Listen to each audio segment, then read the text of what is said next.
आज दुपारचं परत जेवण उरलेलं आहे. मला काही आज स्वयंपाकाचा जास्त ताण नाही. घरातल्यांना तेच मी थोडं थोडं खायला सांगते. माझी मजा.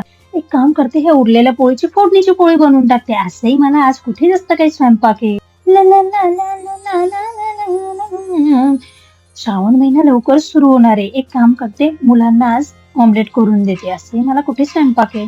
पण ऑमलेट करण्यापेक्षा मग भुर्जीच करून देते ना. असंही मला आज कुठे स्वयंपाक आहे जास्त. कांदा वगैरेच तर चिरायचा असतो. ला ला ला ला ला ला ला. या वरण भाताची ना दाल खिचडी करून टाकते. असंही मला आज कुठे जास्त स्वयंपाक आहे. आणि याच्यासाठी कांदा वगैरेच तर चिरायचा असतो नुसता. हे वरणाच्या मानाने ना भात जास्त होऊन जाईल. दाल खिचडीची चव बिघडून जाईल. थोडासा भात उरून ठेवते त्यापेक्षा. ला ला ला ला ला.